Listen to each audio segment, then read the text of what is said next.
Contract वाली बहू। नरेश की माँ अपने बेटे से मिलने दिल्ली आ रही है।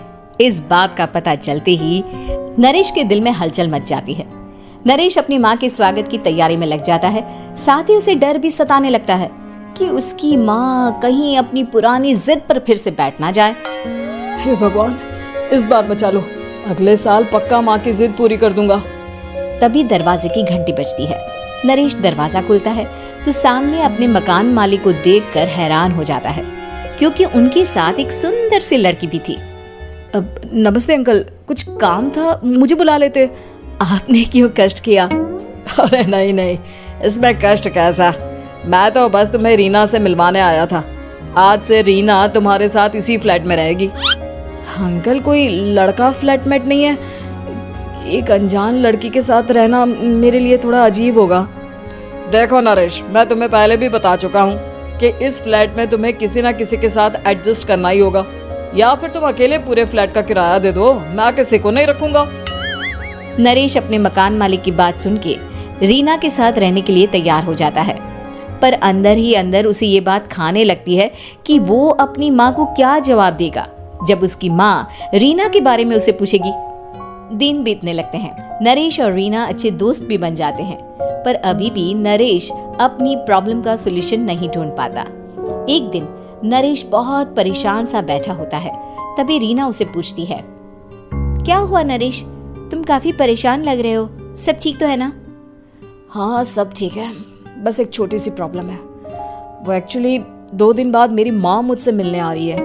अरे तो इसमें प्रॉब्लम क्या है, ये तो खुशी की बात है। हाँ रीना, बट मेरी माँ एक जिद लेकर बैठ गई है कि मैं शादी कर लूं, पर मैं अभी इस चीज के लिए तैयार नहीं हूँ।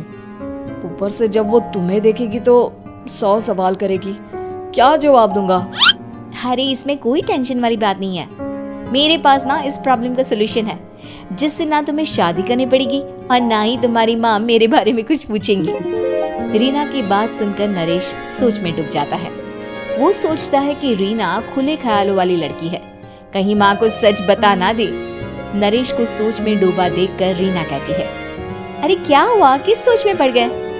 डोंट वरी, जैसा तुम सोच रहे हो ना वैसे कुछ भी नहीं है, मेरे पास एक प्लान है। मैं कुछ समझ नहीं पा रहा हूँ, कैसा प्लान? मैं समझाती हूँ। हम ना एक कॉन्ट्रैक्ट मैरिज कर लेते हैं। फिलहाल मेरे पास जॉब नहीं है, तो तुम इस रूम का किराया दे देना जब तक तुम्हारी माँ यहाँ रहेंगी, सिर्फ तब तक। और तुम अपनी माँ से कह देना कि मैं तुम्हारी पत्नी हूँ, इससे वो मेरे यहाँ रहने पर कोई सवाल भी नहीं करेंगी। अरे बात तुम्हारी ठीक है, पर माँ से झूठ बोलना, ना ना पापा, मैं ये रिस्क नहीं ले सकता। कोई और आइडिया दो ना तुम। देखो मंजूर हो तो बोलो, वरना सच बता दो, मुझे कोई प्रॉब्लम नहीं है। रीना की बात सुनकर नरेश सोच में डूब जाता है। बहुत सोचने के बाद जब उसे कोई रास्ता नहीं मिलता तो वो रीना के बताए हुए रास्ते पर चलने के लिए तैयार हो जाता है। वो रीना से बात करता है और अपनी माँ की पसंद और नापसंद के बारे में बताता है। रीना भी नरेश की सभी बातों को ध्यान से सुनती है, ताकि कहीं उससे कोई गलती ना हो जाए। आखिर वो दिन भी आ जाता है जब नरेश की माँ उससे मिलने दिल्ली आ जाती है। नरेश अपनी माँ को फ्लैट पर लेकर जाता है। जैसे ही नरेश की माँ फ्लैट के अंदर जाती है, रीना उसके पैर छू लेती है। ये देखकर नरेश की माँ थोड़ी घबरा जाती है और नरेश से पूछती है, अरे बेटा नरेश, ये कौन है? माँ, ये आपकी बहू रीना है। माफी चाहता हूँ, सब कुछ इतनी जल्दी में हुआ कि आपको बता ही नहीं पाया, इसलिए सोचा कि क्यों ना आपको सरप्राइज दिया जाए। अरे बेटा, मैं तो बस तेरा घर बसा हुआ देखना चाहती थी। हाँ, बहुत अरमान थे अपनी इकलौती बेटी की शादी को लेकर, लेकिन कोई बात नहीं, शायद किस्मत को यही मंजूर होगा। ये कहते ही नरेश की माँ रीना को गले लगा लेती है। रीना बेटिया, मेरा बेटा ना थोड़ा नादान है, पर तुम काफी समझदार लगती हो, और मैं जानती हूँ कि तुम इसका बहुत अच्छे से ध्यान रखोगी। माँ आप चिंता मत कीजिए, मैं सब संभाल लूंगी। नरेश की माँ अपने बहू और बेटे के साथ खुशी खुशी रहने लगती है। दिन बीतने लगते हैं। नरेश की माँ और रीना का रिश्ता बहुत मजबूत होता चला जाता है। वो दोनों सारा दिन एक साथ रहती और खूब बातें करती। इधर साथ रहते रहते नरेश और रीना भी एक दूसरे से प्यार करने लगते हैं। दोनों को इस बात का एहसास हो जाता है, फिर भी वो इस बात को छुपा कर ही रखते हैं। एक दिन नरेश की माँ और रीना शादी के बारे में बात करने लगते हैं। रीना बिटिया, ये तो नरेश ने मुझे बिना बताए शादी कर ली, वरना मैं तो अपनी इकलौती बेटी की शादी इतनी धूमधाम से करती कि सारी दुनिया देखती रह जाती। अच्छा माँ, आप ऐसा भी क्या करती नरेश और मेरी शादी में जो दुनिया देखती रह जाती? अरे बिटिया, एक माँ के अरमान तुम अभी नहीं समझोगी। मैं तो अपनी बहू को एक रानी की तरह लेकर आती और शादी भी बिल्कुल शाही अंदाज में करती, पर मेरे तो सारे अरमान ऐसे ही रह गए। खैर, मुझे तो अपने बेटे और बहू की खुशी चाहिए बस। ये कहते हुए नरेश की माँ की आंखों में आंसू आ जाते हैं। रीना भी ये सुनकर ख्यालों में खो जाती है, क्योंकि वो भी मन ही मन खुद को नरेश की पत्नी और उसकी माँ की बहू मानने लगी थी।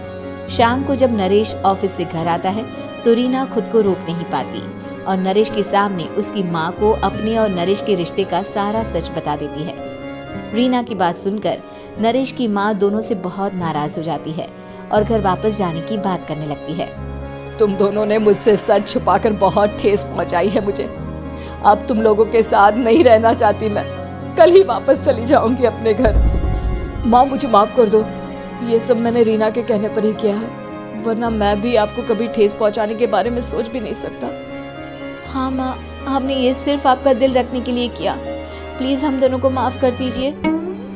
तुम दोनों ने मेरे अरमानों के साथ खिलवाड़ किया है, और वैसे भी मुझे अपने बेटे के लिए एक अच्छी लड़की ढूंढनी है, इसलिए मेरा यहाँ से जाना ही बेहतर होगा।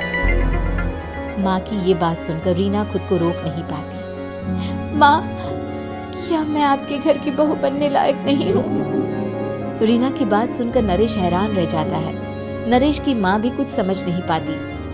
मैं कुछ समझी नहीं, आखिर तुम कहना क्या चाहती हो? माँ, मैं वो नरेश से बहुत प्यार करती हूँ और साथ ही साथ मैं आपको भी अपनी माँ मान बैठी हूँ। आज जब आपकी बातें सुनी तो खुद को रोक नहीं पाई, इसलिए सारा सच आपको बता दिया। रीना की बात सुनकर नरेश की माँ की आंखों में आंसू आ जाते हैं और वो अपने बेटे नरेश और रीना को गले लगा लेती है। मेरे घर की बहू तो सिर्फ रीना बिटिया ही बनेगी।